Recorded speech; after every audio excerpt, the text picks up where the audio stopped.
Fellow Ghanaians, 30 years ago today, on 28th April 1992, we Ghanaians took one of the most important decisions of our history. We went to the polls to decide in a referendum the nature of the future governance of our nation, whether to continue to live under military rule or to live under democratic rule. Indeed, the days, months, years, and decades prior to that day had seen the nation sample almost every form of governance known to man. We began our life at independence with multi-party democracy, which transitioned in the First Republic into one-party rule. 3 out of the 5 coups d'etats in our history resulted in the overthrow of 3 civilian governments. 2 of the coups removed military governments, and there was strong resistance to the idea of the formation of a so-called union government in Ghana.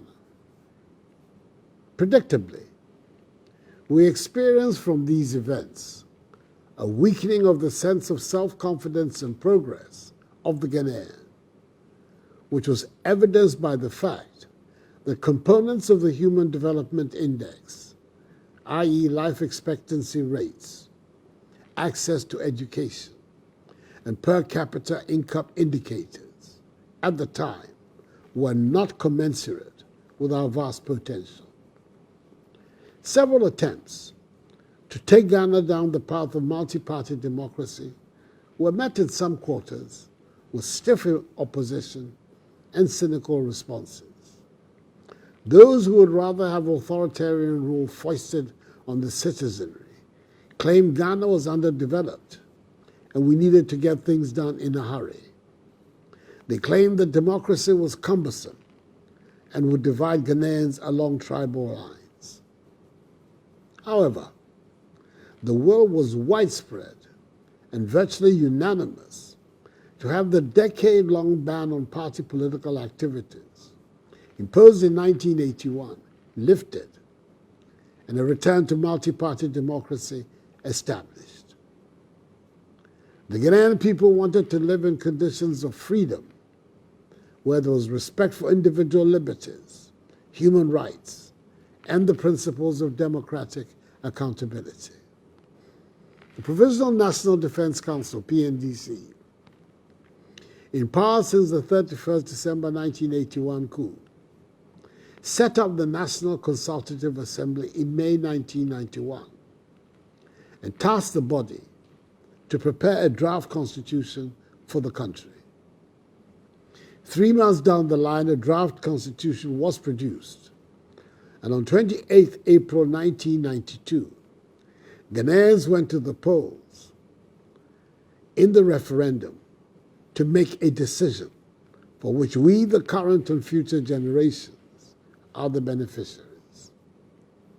3,408,119 Ghanaians voted yes in the referendum, representing 92.59% of the vote, to return our nation to democratic rule, as opposed to 272,855 voting no, representing a mere 7.41%.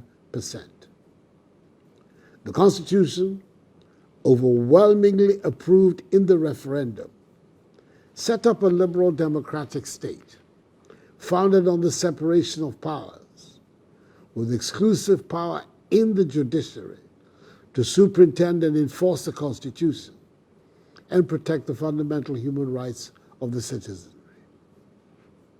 The coming into effect of the 1992 Constitution was promulgated with immense popular backing, and on 7th January 1993, His Excellency Jerry John Rawlings, chairman of the erstwhile PNDC, was sworn into office as the first president of the Fourth Republic. We have since then experienced the longest uninterrupted period of stable constitutional governance in our history, banishing the specter of instability that had disfigured much of our nation's early existence. And the benefits are showing. We have, over the last 30 years, witnessed sustained growth in every facet of national life. There have been considerable improvements in the Human Development Index. Simply put, democracy has been good for us. Today, democracy, equality of opportunity, and respect for human rights and the rule of law, ideals which have stood the test of time in most of the world, have now found firm anchor in our body politic.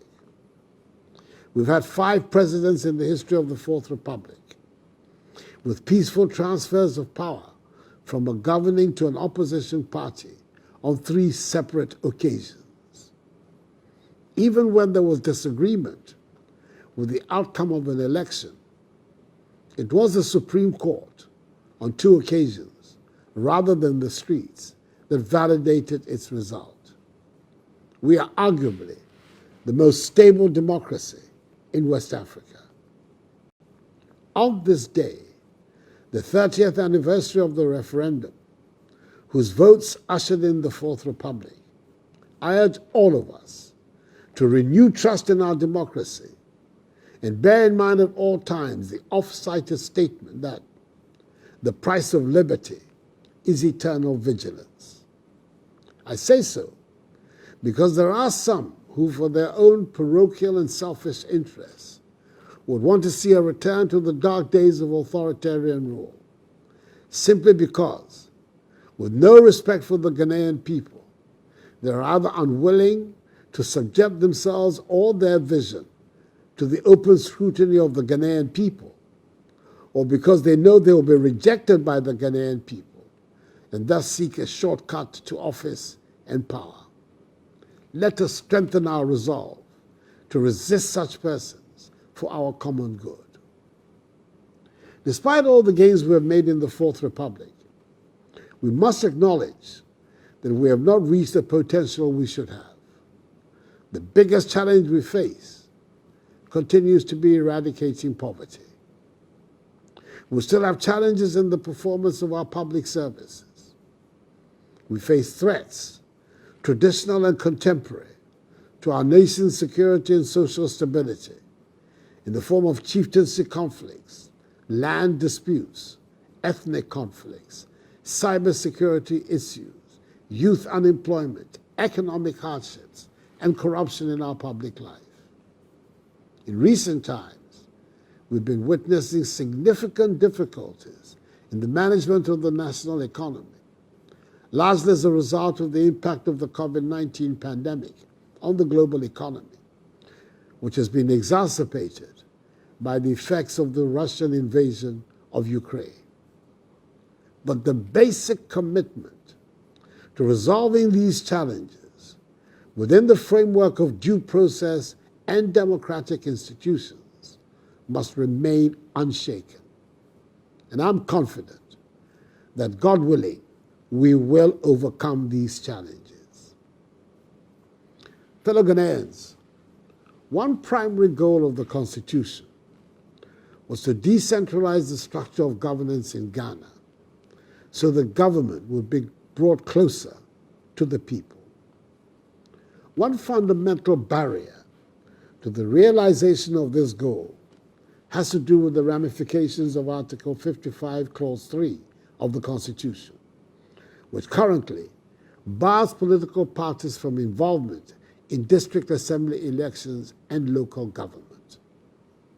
The attempt I made in 2019 to repeal this provision and allow for the participation of political parties in local government was aborted because of the lack of a broad national consensus when the opposition NDC signaled its inability to back the repeal.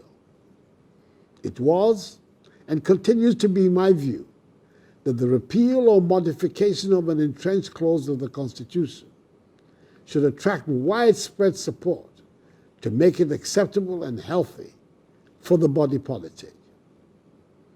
We should further bear in mind the strong attachment of the Ghanaian people to multi-party democratic elections.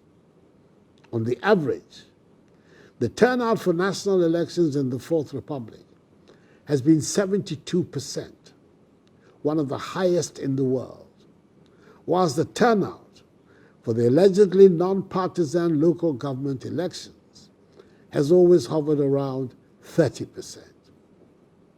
I've said it before, and I'll repeat it. I will continue to work for an extensive national consensus on this issue. And should such a consensus be attained for the repeal of Article 55, Clause 3 of the Constitution, and an agreement reached for political parties to participate in and sponsor candidates for election to district assemblies, at any point during my remaining tenure of office as President of the Republic, the matter will be brought back again to the front burner of our public discourse for the necessary action. I'm hoping that after completing the necessary consultations, I will shortly be in a position to announce a way forward on this important matter. Fellow Ghanaians, 30 years since the referendum of 28 April 1992 has taught us that there are no shortcuts for the progress and prosperity of our country. Only hard work, creativity, innovation, a sense of enterprise, and unity in the nation can produce the accelerated economic development that we all yearn for and deserve. On this anniversary occasion, I'm proud to say that I believe strongly in the values and principles of the Constitution that emerged from the referendum, and in the indigenous democratic heritage of Ghana. And I'm calling on all Ghanaians also to assert vigorously this same belief. We should never forget, though, that the Constitution is a living document. And so whenever circumstances require it, we should be prepared to make the necessary amendments to it to reflect the needs of contemporary and future times. May God continue to bless the Constitution of the Fourth Republic and us all. And may God bless our homeland Ghana and make her great and strong. I thank you for your attention.